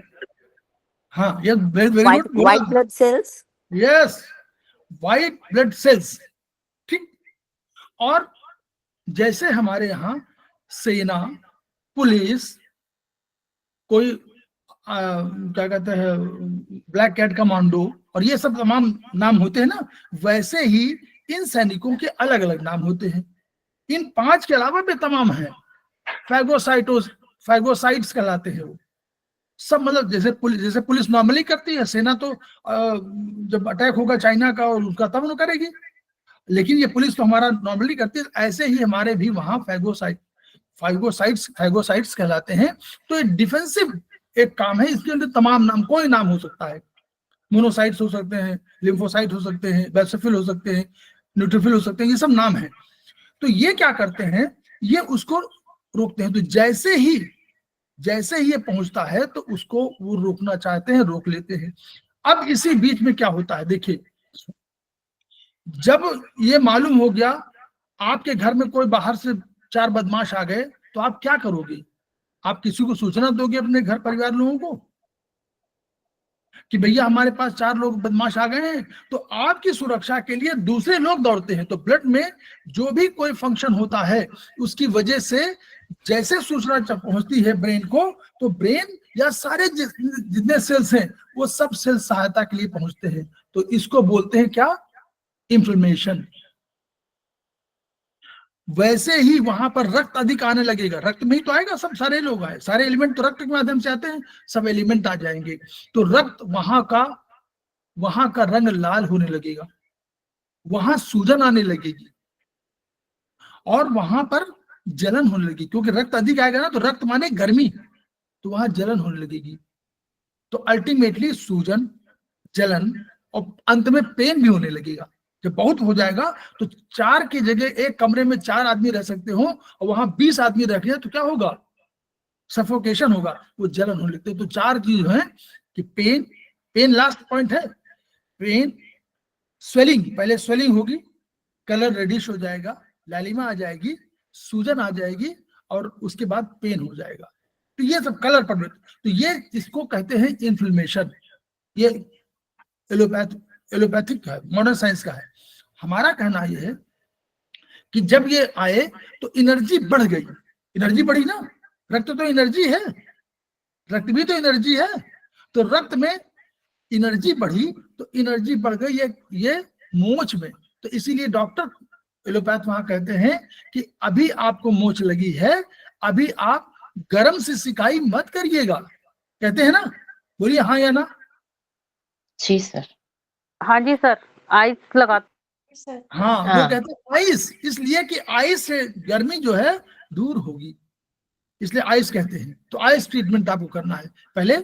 फिर जब अगर आप 15-20 दिन 25 दिन बाद हो जाए तब जरूर कहेंगे अब सिकाई करो, क्योंकि तब एनर्जी आपकी कम होगी, तब आप सिकाई करोगे। लेकिन उसमें नहीं करेंगे, उसमें मना कर रहे हैं कि सिकाई गर्म पानी से सिकाई मत करिएगा, ठंडे पानी से सिकाई करिएगा, बोलते हैं ना आइस से सिकाई करिएगा। तो ये उसका वो है। फिर इसीलिए कॉम्प्रेस करते हैं कि भाई नेचुरली सूजन है वो डाइवर्स हो जाए, क्योंकि अब तो डिफेंस का सिस्टम शुरू हो गया, तो वो जो है, तो इसको हम लोग बोलते हैं इंफ्लेमेटरी कंडीशन मॉडर्न साइंस में। और हम लोग बोलते हैं कि एनर्जी वहां बढ़ गई, इसलिए हम लोग राइस वाला ट्रीटमेंट जो बता रहे हैं ये मॉडर्न साइंस बता रही है, लेकिन हम लोग भी तो कह रहे हैं वही कि वहां सेडेट करिए, वहां एनर्जी बढ़ी है, उस सेडेट बने, उस एनर्जी को वहां से हटा दीजिए, ये सेडेशन है। ठीक, तो ये हम लोग का ट्रीटमेंट वहां पर होता है। हम लोग अब उस बात को बाद में करेंगे कभी, जो ब्लड में पढ़ा तो चैप्टर आपने वही है कि अब थोड़ा सा बता दूं आगे। अब ये जैसे ही रक्त में उन्होंने फैगोसाइटोसिस होने लगेगी, फैगोसाइटोसिस माने एक क्रिया है, क्रिया है क्या करते हैं वो, जो बैक्टीरिया है अकेले पाया, यहाँ 10 लोग हैं तो उन्होंने उसको पकड़ लिया और पकड़ने के बाद उसको खा गए। ठीक, खाने के बाद क्या किया उन्होंने, उसका जो मेन उसका एंटीजन का जो सबके अंदर प्रोटीन है, प्रोटीन से वही बना हुआ है, प्रोटीन से हम भी बने हुए हैं, बिना प्रोटीन के ना हम बन सकते हैं ना बैक्टीरिया बन सकता है। ठीक, उसके बाद एक प्रोटीन है, उस प्रोटीन में क्या चीज है उसको उन्होंने नोट कर लिया, और नोट करने के बाद चले गए बगल में क्या होगा, कौन कौन है, एक तो हमारे पास ब्लड के जो कण है कहाँ बनते हैं, सेमेस्टर 1, ब्लड के कण, blood vessels, bone marrow, bone marrow, blood vessels में रक्त बनता है। Munni Gupta madam, blood vessels में रक्त बनता है, स्प्लीन में, बोन में जी स्प्लीन में कह रही है कोई मैडम, मैंने कहा बोन मैरो में, तो हमने भी सुना। हाँ नहीं ठीक है, वो भी सही है। देखिए स्प्लीन में लीवर में, जब मदर के वूम में होता है उस समय सारे सिस्टम डेवलप नहीं होते, उसमें स्प्लीन और लीवर में भी बनते हैं। Clear, number 1। नंबर 2, अगर कोई इमरजेंसी आ गई, इमरजेंट कंडीशन में भी स्प्लीन में और लीवर में ये बन सकते हैं। क्लियर, लेकिन नॉर्मली बनते हैं, हम लोग मानते हैं कि नॉर्मली कहां बनते हैं, बोन मैरो में। और एक तरह के जो डिफेंस वाले होते हैं वो कहा, वो उनको और जन्म स्थान हमारे पास एक और है डिफेंस का ऑर्गेनाइजेशन, लिम्फाइड टिश्यू स्प्लीन है, तो उसका लिम्फ नोड्स, तो लिम्फ नोड्स में भी बनते हैं। तो अब ये जो है जा करके इन्होंने बता दिया कहां पर, लिम्फ नोड में जो बैठे हुए हमारे सिपाही उनको बता दिया, और कहा, बोन मैरो में। अब वो आप कहेंगे बोन मैरो में और ये यहाँ पर लिम्फ नोड में क्यों है, तो जब मदर की वूम में होते हैं तो उसी समय ट्रेनिंग शुरू हो जाती है। मालूम है कि संसार में बहुत कठिनाई है, life is a struggle, it is not a bed of roses, जिंदगी में बहुत कठिनाई है, ये पहले से मालूम है उनको भी जो आने वाला है। तो वो ट्रेनिंग के लिए उनको भेज देते हैं, कहाँ, वो सारे चले जाते हैं ट्रेनिंग के लिए, कहां पर, थाइमस में। थाइमस ग्लैंड बहुत इंपॉर्टेंट, नोट कर लीजिएगा आप लोग, thymus gland number 1 thymus gland, और नंबर 2 आपका लीवर, इन दोनों में ट्रेनिंग के लिए चले जाते हैं।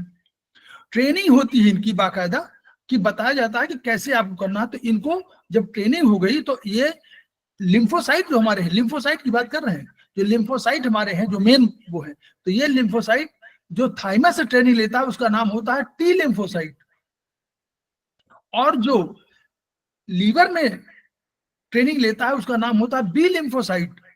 बी लिम्फोसाइट का नाम इसलिए पड़ा कि सबसे पहले जब आविष्कार किया गया था तो बर्सा बर्ड्स में एक ऑर्गन था बर्सा, वहां पर पाया गया था, वही चीज तो बी, उस बर्सा के नाम से बी कर हो गया, तो वो बी नाम चेंज नहीं किया गया। ठीक, तो bursa, B lymphocyte, T lymphocyte 2 बन गए, तो दोनों आकर के डिफेंस के लिए तैयार हो गए और इनकी जब ट्रेनिंग हो गई तो उनको ट्रेनिंग करने के बाद और जब ट्रेनिंग करके आ गए तो तुरंत चले गए, एक चले गए, कुछ चले गए उसमें लिम्फ नोड में और कुछ चले गए बोन मैरो में चले गए और थाइमस में भी चले गए। अब इन सब ग्लैंड्स में दुश्मन हमारे सेनानी बैठे हुए ट्रेंड वाले। अब जब हमारा ये फैगोसाइटोसिस जो कर रहा था वो गया, उसने बताया कि भैया लिम्फ नोड में गया और बोन मैरो में गया, कोई बोन मैरो चला गया, कोई वहां चला गया। उसने कहा कि भैया जो आदमी आया हुआ है उसके पास बहुत बड़ा वो है और वो AK-47 लिए हुए है। अब AK-47 उसने मतलब उसका प्रोटीन में ही उसका नॉमेनक्लेचर है वो अलग, आप उसको अलग नाम जान लेंगे, हम सरल भाषा में कह रहे हैं। तो उन्होंने क्या किया, वहां पर सब नोट कर लिया कि ये इसके पास ये है, इसके पास ये ऐसा है, ऐसा दिखने में है, वो सब नोट कर लिया। उसके अगेंस्ट में क्या हुआ, उनकी ट्रेनिंग फिर शुरू हो गई कि भाई अब इन ट्रेनिंग के हिसाब से बनाइए। तो अब उन्होंने बनाना शुरू किया, जो आदमी आया गोला बारूद लेकर के बाहर का, उसका गोला बारूद के अगेंस्ट में कैसे काम करना है। इस प्रोसेस में 14 दिन लगभग लगते हैं। कितने दिन? लगभग 14 दिन। यानी 14 दिन में आप, हाँ बोलिए। फिर जब ये ट्रेन होके आ गए तो इनको कहा गया कि आप ट्रेन हो गए हैं, अब आप जाइए और ब्लड में जाइए, प्लाज्मा में मिलिए, प्लाज्मा से मिलिए और प्लाज्मा से आप शक्ति लेकर के और आप वहां पर कौन है, गामा आगे नाम बोलिए, gamma beta sir. Sir beta, alpha beta gamma globulin, okay, albumin क्या पढ़ा ना, एल्बुमिन, ग्लोबुलिन और गामा, तो अल्फा बीटा उसमें है, ठीक है। तो वो ग्लोबुलिन से सहयोग लिया, प्लाज्मा से लिया और इन्होंने बनाया, इसका नाम हो गया अब एंटीबॉडीज। अब ये जो पैदा हुए वो एंटीबॉडीज हुए, इनका नाम हो गया। इसीलिए 14 दिन के बाद ही हमारा डिफेंस का सिस्टम, किसी वायरस के अगेंस्ट में एक सिस्टम डेवलप होता है, लगभग 14 दिन लगते हैं और हमारा लिम्फोसाइट जो स्ट्रांग होके आता है वो एंटीबॉडी बना देता है। लेकिन बनता लिम्फोसाइट की सहायता से है, एंटीबॉडी, उसको एंटीबॉडीज कहने लगते हैं। अब ये एंटीबॉडीज देखिए, अब 2 तरह की ट्रेनिंग हुई है। एक ने क्या किया है, एक लीवर की ट्रेनिंग हुई थी और एक कहां हुई थी ट्रेनिंग, याद करिए, बताइए। स्प्लीन में, थाइमस, टी लिम्फोसाइट, टी माने थाइमस, यस, थाइमस। थाइमस माने धायमा। लाइन 14 साल के बच्चों को सहायता करती है, उस समय तक 14 साल तक डेवलप रहती है, उसके बाद खत्म होने लगती है, जैसे धायमा रहती थी पहले, वो 14 साल तक बच्चों को पालन पोषण करती थी। उसके बाद बच्चे किशोर हो गए, बड़े हो गए, निकल गए, इधर उधर चले गए, फिर उनकी जरूरत नहीं रह जाती थी। वैसे धायमा भी 14 साल बाद खत्म होने लगती है। तो ये जो है थाइमस ग्लैंड है। तो यहाँ टी इसको लिम्फोसाइट, और एक बी लीवर से जो किया था उनको बी लिम्फोसाइट। ये दोनों लिम्फोसाइट बी लिम्फोसाइट और टी लिम्फोसाइट के नाम से मशहूर होते हैं। और इनसे बने एंटीबॉडीज कैसे काम करते हैं, अगर कोई दुश्मन हमारा आया और केवल वो तरल में रहा तो वो क्या करता है, वहां पर वो बी लिम्फोसाइट एक्ट करता है। जाकर बी लिम्फोसाइट का ऑर्डर है कि जाके जो बाहर है, अभी सेल में प्रवेश नहीं किया है, उसको मारो जाकर के। और ये जो टी लिम्फोसाइट है, यानी टी लिम्फोसाइट से जो बने हैं एंटीबॉडी, ये जाकर के कहां जाते हैं, जो सेल के अंदर कोई अगर घुस गया, अल्टीमेटली तो हम सारे घुसना चाहते हैं सेल में, लेकिन कभी घात लगाए बैठे हुए हैं बाहर, जैसे कोई चोर हो अब घात लगाए बैठा है कि आप जब खिड़की खोलेंगे तो मुझसे घुस जाएंगे, तो वैसे ही वो तो जो अंदर घुस गए उनको मारने का काम करता है कौन सा, टी लिम्फोसाइट से बने हुए एंटीबॉडीज। टी लिम्फोसाइट तो 2 तरह के होता है, एक होता है ह्यूमरल एक शब्द है, नीतू जान बोलिए आप लोग, समस्या वाले ह्यूमरल, एक जो ह्यूमरल डिफेंस का काम करता है, ह्यूमरल क्या में इम्यूनिटी, ह्यूमरल इम्यूनिटी देने का काम करता है बी लिम्फोसाइट से बना हुआ एंटीबॉडी, और जो सेलुलर इम्यूनिटी देने का काम करता है वो टी लिम्फोसाइट से बना हुआ, थाइमस से बना हुआ, थाइमस से लिम्फोसाइट से बना हुआ एंटीबॉडी। तो टी लिम्फोसाइट का अर्थ है कि वो उसने ट्रेनिंग थाइमस से पाई है, बी लिम्फोसाइट का अर्थ है उसने ट्रेनिंग लीवर से पाई है। This is the immunological reaction. ये आपका चैप्टर ब्लड में है, पढ़िएगा, ठीक है। तो इस तरह तो हम लोग वही देख रहे थे कि स्प्रेन हुआ तो हम लोगों का तुरंत बढ़ गया, इन्फ्लेमेशन हो गया, ये हमारी कंडीशन हुई। अभी हमारे दुश्मनों को हम लोगों ने मार गिराया है और उसके बाद हमारा दर्द ठीक हो गया, तो इस तरह कर देंगे तो अपनी एंटीबॉडीज को स्ट्रॉन्ग कर देंगे। या एंटीबॉडी तो नहीं बनी अभी तो केवल हमारे वही सेल फैगोसाइटोसिस वाला जो सेल है, फैगोसाइट्स, वही एक्टिव हो रहे हैं, वही कर रहे हैं।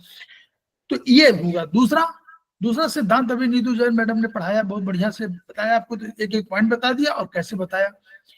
ये पूरा मेरिडियन का सिस्टम, अनेक सिद्धांत, फिर ये नया सिस्टम आ गया, देखिए कितना बढ़िया है। अगर आपको कहीं आपने कहा कि LU1 में कोई प्रॉब्लम है तो मत चिंता करिए, वहां कोई प्रॉब्लम हो रही है, आप नहीं करना, तो फोड़ा है वहां पर नहीं लगा सकते मैग्नेट, वहां नहीं मेथी लगा सकते, कोई बात नहीं है। आप उसका लास्ट पॉइंट है वहां पर कर दीजिए।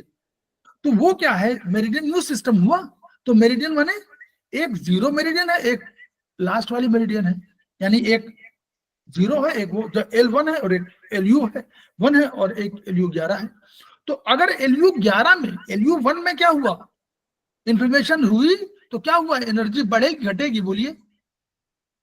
बढ़ी हुई है सर बढ़ेगी। तो इस सिरे में बढ़ी हुई है और इस सिरे में कम है, उसको बढ़ा देंगे, उसे घटा देंगे। तो ये यहाँ से ये क्या करेगी, नहीं यहाँ तो बढ़ी है, इसको घटा देंगे तो इसको ये वहां बढ़ी हुई से घटी हुई की तरफ चले जाएगी, नहीं? हाँ जी सर। भाई यहाँ तो बढ़ी है, तो अगर यही ट्रीटमेंट करना होता तो हम लोग उसको घटाते। भाई इसको क्या करते, हम लोग यहाँ से हटाते ना उसको। और अगर इस जो दूसरी जगह पर वहां पर तो कम है एनर्जी, हाँ नहीं तो वहां एनर्जी बढ़ा दीजिए, वहां तो एनर्जी कम है ना, दूसरे पॉइंट में एनर्जी कम होगी। तो अगर वहां क्या करेंगे, वहां अगर टोन करेंगे तो ये भी टोन, ये तो ऑलरेडी टोन्ड है, तो वहां आपको घटानी पड़ेगी, तभी ये एनर्जी ट्रांसफर होगी। ये तरीका अपनाइए, यही जीरो टोन 9 सीडेट का अर्थ होता है। ऐसे ही ये पूरे सिद्धांत है कि आप कुछ नहीं मालूम, अगर मान लीजिए आपको टोन सीडेट नहीं मालूम, don't go for that one, आप केवल मेथी लगा दीजिए उस पॉइंट पर, LU11 पर मेथी लगा दीजिए, तो क्या होगा, वो बैलेंस कर देगी एनर्जी को और ये एनर्जी के आपस में हो जाएगा। कैसे होगा, ये साइंटिफिक कोई एक्सप्लेनेशन नहीं है, ये दार्शनिक एक्सप्लेनेशन है, लेकिन ये होता है, ये उन्होंने डॉक्टर पॉल ने सिद्ध कर दिया है। तो ये कि पूरा मेरिडियन जुड़ी हुई है, इस मेरिडियन में अनेक पॉइंट्स हैं, आपने पढ़ा होगा, जो 5 पॉइंट तो थे ही, वो 5 पॉइंट हमारे एलिमेंट पॉइंट थे। इसके अलावा हम लोगों ने कितने खोज दिए, उसमें ऑर्गन सोर्स पॉइंट अलग से खोज दिया। ऑर्गन सोर्स पॉइंट के बाद हम लोगों ने कहा कि अभी पैसेज पॉइंट आएगा हमारा, फिर हमने कहा हॉर्गरी पॉइंट भी होते हैं उसके, वहां पर एनर्जी आती है, अल्टीमेटली बाहर से आई और अंदर आई। दूसरा सिद्धांत एक पंकज जी ने कहा था परसों, वो भी आप लोग थोड़ा सा नोट कर लीजिएगा। ये सब चीजें कहीं कहीं नोट करते जाएंगे, अभी नहीं, जब आपका ज्ञान बढ़ेगा तो ये पॉइंट आपके काम आएंगे। उसमें उन्होंने एक बात कही थी, किताब में लिखी हुई है, कि जब एनर्जी आ रही है बाहर से और 2-2 घंटों के अंतराल में आ रही है, तो वो सुपरफिशियल एनर्जी कहलाएगी। सुपरफिशियल एनर्जी का अर्थ ये होगा कि वो एनर्जी 2-2 घंटे के अंतराल में काम करेगी और ऑर्गन क्लॉक वाइज चलेगी, यानी वो पहले लंग से एलआई में चलेगी, एलआई से स्टमक में चलेगी, स्टमक से स्प्लीन चलेगी, स्प्लीन से हार्ट में, हार्ट में एसआई से यूबी में, यूबी से किडनी में, किडनी से फिर आप पेरिकार्डियम में, पेरिकार्डियम से ट्रिपल फॉर्मर में, फिर गॉलब्लैडर में और तब लीवर में जाएगी। This is the process. ये इस सिस्टम से चलेगी। लेकिन अगर क्रॉनिक डिजीज हो गई है तो वो अंदर प्रवेश कर गई है। हमने मेरिडियन मार्ग बताए ना, इन्हीं मेरिडियन मार्ग से, और मेरिडियन की परिभाषा आप सबको मालूम है सेमेस्टर 1, ऊर्जा पथ प्रवाह। हाँ, उसको, उसका क्या डेफिनेशन है उसकी परिभाषा में लिखी है, डेफिनेशन लिखी है कि एनर्जी नहीं, उसका आप पढ़िएगा, आप लोग, उसमें किताब में लिखा होगा। Meridians are the means by which man is created. हमारा जन्म उन्हीं से हुआ है, मेरिडियन सिस्टम से जन्म हुआ है। Number 2, meridians are the means by which disease occurs. Occurs माने आती है बाहर से, इन्हीं मार्गों से अंदर। दुश्मन इसी मार्ग से आएगा। आपको जो दरवाजा होगा तो पहले तो वही, अगर वही खुला रहता है तो या खुला रहता है या खुल सकता है तो उसी से चोर आएगा। क्यों सेंध लगाएगा? पहले तो वही रास्ता है, उसी से। तो meridians are the means by which disease occurs. Number 3 क्या है? नंबर 3 है the meridians are the means by which man is cured. अगर आप ठीक हो जाते हैं तो इसी रास्ते से बीमारी को बाहर भागना पड़ता है। And meridians are the means by which disease arises. Arises का क्यों कहा? वहां तो अकर कह चुके थे। अगर मैंने बाहरी का पैथोजेनिक फोर्सेस से आएगी तो अकर होगी, और अगर अंदर के सिस्टम से आएगी तो वो एराइज होगी, नीचे से डेवलप होगी। कैसे डेवलप होगी? एनर्जी अंदर घुस चुकी है, तो अंदर जब एनर्जी घुस जाएगी, कोई बाहर पैथोजेनिक फोर्स, तो वो जब घुस जाएगी तो वो बीमारी कैसे काम करेगी? वो बीमारी ऑर्गन क्लॉकवाइज के हिसाब से नहीं चलेगी। उसका ट्रीटमेंट आपको चलना पड़ेगा, जो हम लोगों ने पहले सिद्धांत की चर्चा किया थे, 5 एलिमेंट चार्ट। उसमें तब लीवर जो है, लीवर से हार्ट, हार्ट से स्प्लीन, स्प्लीन से लंग्स, लंग्स से किडनी, किडनी से ये, और ये कंट्रोलर है, लीवर कंट्रोलर स्प्लीन का है। ये सब सारी जो परिभाषाएं वहां हम लोगों ने सीखी हैं, सन पॉइंट, मदर पॉइंट, इनसे हमको ट्रीटमेंट देना पड़ेगा। क्लियर? नॉर्मली बात कर रहा हूं, नॉर्मली हमको। तो अब सब एक्यूट होगा, यानी बीच की कोई बीमारी होगी तो वो अकॉर्डिंग टू आप उसकी एनर्जी देख करके और उसके ट्रीटमेंट आप करेंगे। ये सिस्टम हम लोगों का बना हुआ है। तो सिंगल पॉइंट बहुत बढ़िया पॉइंट है। कोशिक्स में कोई दर्द हो तो हम लोगों ने कहा ना, बहुत ढूंढते कोशिक्स का पेन है, कोशिक्स पेन है। आप सिंपल सा लगाइए ना, कोशिक्स माने 0। कोशिक्स आप अभी पढ़ेंगे जब अगले सेमेस्टर में, तो आप होगा कोशिक्स से आएगा और स्पाइनल कॉर्ड पूरे आएगी, तो कहेंगे अरे टेल बोन में प्रॉब्लम है, तो क्या करें? अब आपका दिमाग चूंकि अधिक पढ़ चुके होते हैं, और जब 10th सेमेस्टर में मान लीजिए छोटी सी पूछ दिया कि लीवर का जो है रंग बता दीजिए, तो आपको लगेगा अरे हमको 10वें सेमेस्टर में इतना बड़े पूछ दिया, तो हम लोग उसको गलत कर देंगे, क्योंकि हम सोचेंगे कि इतना सरल प्रश्न कैसे पूछ लिया उन्होंने कि लीवर का जो है रंग क्या है। नहीं, तो या लीवर कहाँ खुलता है, तो ये नहीं हम आँख भूल जाएंगे, क्योंकि हमको लगेगा इतना सरल प्रश्न तो हो ही नहीं सकता। लेकिन हमको हर प्रश्न के लिए तैयार होना है, तो वो हम लोग को भूलना नहीं है। सब छोटी छोटी चीजें जो हम लोग पढ़ रहे हैं उनको भूलना नहीं है। मेरिडियन की परिभाषा क्या है? मेरिडियन में कहीं मेडिसिन का उल्लेख नहीं है, तो कभी मेडिसिन क्यों आएगा तो आप लोग उसको काट दीजिएगा, मत कहिएगा कि ये है, क्योंकि मेडिसिन है ही नहीं है। 4 है, उसी से मनुष्य का जन्म हुआ, उसी से बीमारी भागी, उसी से डिजीज बाहर से आई, उसी से डिजीज अंदर से डेवलप हुई, क्योंकि अंदर मेरिडियन है। आंख की मेरिडियन हमने बताया था सिद्धांत, जो यांग मेरिडियन है, सेमेस्टर 1 यांग मेरिडियन है, कहां से शुरू होती है?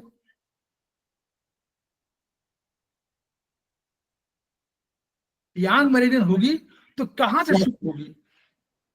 नाखून के नीचे से कि ऊपर से? आपके या नाखून से? कुछ सर ऊपर से शुरू होगी हमें नाखून की बात सर सर ऊपर से शुरू होती है, जान ऊपर से शुरू होगी। क्यों? यांग है, ऊपर से आती है इसलिए। यांग माने ऊपर से शुरू होगी। तो हाथ मुंह खड़ा करेंगे तो हमारी यांग मेरिडियन हमेशा ऊपर से शुरू होगी। और इन मेरिडियन कहाँ से शुरू होने चाहिए? नीचे से सर। नीचे से सर। तो नीचे से यानी कोई भी नीचे से माने चाहे नीचे से ऊपर डायरेक्शन यूं होगा, चाहे वो बीच से शुरू हो, हार्ट से शुरू हो, यहाँ से मतलब चेस्ट से शुरू हो, और चाहे वो पैरों शुरू हो, लेकिन नीचे से शुरू होगी, ऊपर की ओर जाएगी। अब देखिए, पहला हम लोग लंग्स मेरिडियन है ना, लंग्स क्या है? इन है कि यांग? लंग्स तो इन मेरिडियन शुरू कहाँ से हुई? यहाँ से, इसी रीजन से शुरू हुई ना, चेस्ट रीजन से। चेस्ट रीजन से शुरू हुई ना, यहाँ से जी, ठीक है। रीजन मतलब हम एग्जैक्ट पॉइंट नहीं, इसी रीजन से शुरू हुई। तो देखिए कहाँ गई? ऊपर गई ना, ऊपर। नीचे से ऊपर गई ना, तो डायरेक्शन तो यूं होगा। तो 3 मेरिडियन है, लंग्स, हार्ट और पेरिकार्डियम, तीनों यहीं से निकली, इसी रीजन से निकली। एक्सिला से निकली कोई, ठीक है, 2 एक्सिला से निकली, पेरिकार्डियम और हार्ट वाली। पेरिकार्डियम वाली तो अंदर से और थोड़ा सा अंदर से आई है, लेकिन यहाँ पर दिखाते हैं मेन P2 पॉइंट यहीं पर एक्सिला के आसपास है। तो वो अंदर से निकली, इसी पेट की वो एब्डोमेन के पास से, और वो गई और वो ऊपर की ओर गई। हार्ट वाली भी यहीं से निकली, लंग्स वाली यहीं से निकली और गई ऊपर, और ऊपर चली गई। कोई में चली गई, 2 उंगलियों में चली गई, कोई थंब में चली गई और कोई उंगलियों में चली गई। यही ना, क्लियर? जी, उसके Yes, बाद sir. अब देखिए ऊपर से कौन से आई? यांग एनर्जी। इन्हीं की यांग एनर्जी तीनों है। कौन है? LI, SI और ट्रिपल वार्मर। तीनों यहीं से शुरू, तीनों हाथों की उंगलियों से शुरू हुई और कहाँ गई? अंदर ना ना, यहाँ पर आ गई, चेहरे पर। चेहरे पर आई ना, याद करिए। जी, LI नाक की LI, कील, नाक की कील, ऐसे याद रखिए, नाक की कील LI 20, जी, ठीक है। SI जी, सर। 19 कान के पास। कान की बाली, ऐसा समझ लीजिए, जी, है ना भाई। एग्जैक्ट वहां पर नहीं है, यहाँ पर है बीच में, मान लीजिए, तो एग्जैक्ट हो गया। और ट्रिपल वार्मर वो भी कहाँ पर आ गया? आँख के पास। आँख के पास आ गया। अब 3 मेरिडियन देखे, नीचे से ऊपर गई थी और तीनों लौट आई ऊपर से। अब जो ऊपर से मेरिडियन आई वो आँख चेहरे पर आ गई। अब देखिए फिर, अब कोई यांग मेरिडियन होगी, अभी हम इन्हीं की बात कर रहे हैं, इन्हीं के सर्कुलेशन। यहाँ मेरिडियन यहाँ पर आई, तो यहाँ पर 3 मेरिडियन आई हमारी, LI, SI और ट्रिपल वार्मर। तो 3 मेरिडियन यहाँ से निकल रही हैं। कौन कौन से निकल रही हैं? यहीं से बगल से देखिए, स्टमक, यूबी आंख के अंदर से, स्टमक नीचे से, और जीबी कान के वो बाहरी ओर से आँख के। तो तीनों, एक बीच से, एक अंदर से, एक बाहर से, 3 मेरिडियन आंख को घेरे हुए। कौन कौन? स्टमक, यूबी और जीबी। और TW पहरेदारी कर रहा है बाहर से। TW बाहर पहरेदारी, ऊपर है ना, तो वो पहरेदारी कर रहा है, ठीक, वो भौं के पास है, यहाँ पर कहीं है ना। चलिए, अब ये मेरिडियन गई, तो जीबी मेरिडियन बीच सर के चक्कर लगाई, यूबी मेरिडियन में सर के चक्कर लगाई, और चक्कर लगाने के बाद दोनों पीठ से उतरी, ट्रिपल वार्मर भी पीठ से उतरी भाई, आई और यहाँ पर आकर के, और अंत में कहाँ चली गई? अरे 3 TW, 3 मेरिडियन आई ना, यहाँ पर जीबी, स्टमक और उसका 3 आई, यूबी 3 आई, स्टमक। तो स्टमक मेरिडियन, जीबी मेरिडियन और यूबी मेरिडियन तीनों आई, और यूबी मेरिडियन पीछे से चली गई, जीबी बगल में साइड में चली गई, और स्टमक मेरिडियन सामने से चली गई। एक ही मेरिडियन ऐसी है जो सामने से गई, इन भाग से गई, है ना। नॉर्मली तो इन भाग यहाँ नहीं, और तो यांग भाग है, यांग थी ना ये, तो ये नीचे उतरी, लेकिन स्टमक मेरिडियन सामने से गई, किडनी के बगल से गई। तो ये मेरिडियन इंपॉर्टेंट हो गई। आंख के लिए 3 मेरिडियन कौन इंपॉर्टेंट है? कौन कौन? सर जीबी हो गई, यूबी और एसटी। तो जब आंख की कोई प्रॉब्लम हो तो आपको 3 मेरिडियन पर ध्यान देना चाहिए। कौन कौन? Stomach, UV, GB. सर में तो कोई ध्यान देना हो तो कौन सा देंगे? 2 मेरिडियन, जीबी और यूबी। जीबी और यूबी। तो जीबी मेरिडियन सर का ताज है, कई बार चक्कर लगाया उसने तो सर का ताज कहलाने लगा, तो राजा की तरह हो गया। तो अगर सर में दर्द है तो पहला ध्यान किस पे जाएगा हमारा? जीबी पे जाना चाहिए। जीबी पे जाएगा। चलिए, पीछे की तरफ से मेरिडियन एक आई है, कौन सी मेरिडियन आई है? यूबी के बगल बगल, स्पाइन के यूबी। यूबी। तो यूबी मेरिडियन कभी भी स्पाइन की प्रॉब्लम होगी तो यूबी मेरिडियन का रोल बढ़ जाएगा, और इसीलिए सारे बैक शू पॉइंट आपके कहाँ होते हैं? यूबी। यूबी में, इसलिए सारे बैक शू पॉइंट होते हैं। साइड में, जिसको फ्लैंक बोलते हैं, है ना, साइड माने जो मोटाई वाला है हमारा है, जहां कहते हैं ना, उसी को देख के कहते हैं कि बहुत मोटा आदमी है, तो यही मोटाई वाला जो है इसमें से जीबी मेरिडियन जाती है। तो जीबी मेरिडियन यहां से ऊपर से यहां उतरी, सर के लिए प्रॉब्लम जीबी, यूबी भी जिम्मेदार है, और हमारा तीसरी मेरिडियन भी जिम्मेदार है कौन? स्टमक। हमारी सामने के कोई चेहरे की, आपके चेहरे में कोई प्रॉब्लम हो रही है, यहाँ पर दांतों में कोई प्रॉब्लम हो रही है, ऊपर के नीचे के दांतों में, तो स्टमक मेरिडियन जिम्मेदार है। स्टमक मेरिडियन, एलआई भी जिम्मेदार है, लेकिन स्टमक मेन। ये देखिए यूं आई, आपके चीक्स में कोई प्रॉब्लम आ रही है तो स्टमक मेरिडियन। आपके नीचे आप उतरेंगे तो चेस्ट रीजन में कहीं प्रॉब्लम आ रही है तो पहली जिम्मेदारी स्टमक मेरिडियन की है। सामने के भाग में 3, अब नीचे आ गए, चलिए आप नीचे आ गए, नीचे उतरी, और ये तीनों मेरिडियन कहाँ चली गई? आपके पैर के कोई नाखून में चली गई, कोई छोटी उंगली में चली गई, नहीं बड़े बड़े उंगली में, बड़े क्या कहते हैं बिग टो में, कोई छोटे चली गई ना तीनों। फिर यहीं से शुरू हुई, अब यहाँ अब और 3 मेरिडियन रह गई, कौन सी? 3 मेरिडियन कौन सी है? 3, लीवर, किडनी, स्प्लीन, लीवर। तीनों मेरिडियन पैरों से निकली नीचे, और उनका ऊपर मुंह का मूवमेंट ऊपर की तरफ गया, नीचे से आई ऊपर की आ रही ना, तो लीवर मेरिडियन आई और वो बीच में रुक गई, यहीं पर आपके एब्डोमेन के ऊपर। स्प्लीन आई, वो आपके एक्सिला के पास आ गई, और एक मेरिडियन कौन बाकी रह गई? किडनी हमारी किडनी मेरिडियन, और वो आपके एंकल, वो क्या बोलते हैं जो ये वाला है, कॉलर बोन, उसी के पास मूव। तो अब देखिए, किडनी मेरिडियन ये जो आ रही है, और लीवर मेरिडियन और स्प्लीन मेरिडियन, तीनों आपके गोनेडल एरिया से आ रही हैं। देख लीजिए, आ रही है किडनी, लीवर और स्प्लीन, तो तीनों मेरिडियन इंपॉर्टेंट हो गई।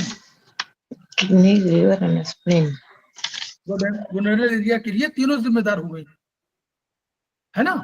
किसी का, और जो नीचे उतर रही उसका भी जीबी, उसका भी लगभग 30 वाले पॉइंट है।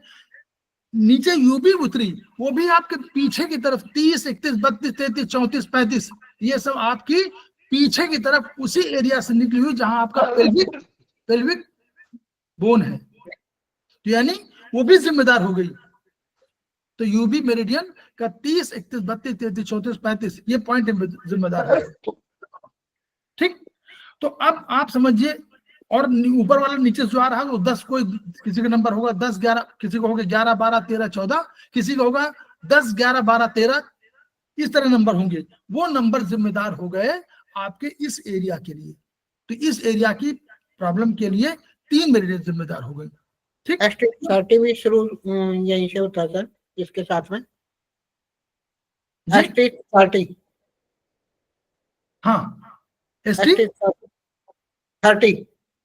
नंबर 30, हाँ 30 में जो उसके आसपास आराम, सबकी बात कर रहे हैं हम, सारे पॉइंट। ठीक है, अब ये मेरिडियन आ गई, तो अब इस बचा 3, अब 3, 3, 6, और फिर हो गई सब मेरिडियन, कोई बाकी तो नहीं बची।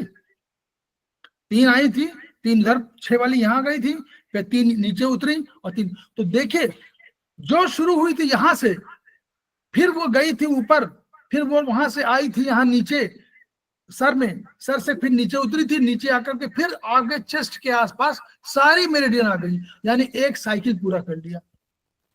अब बची 2 मेरिडियन कंट्रोलर, सीवी और जीवी।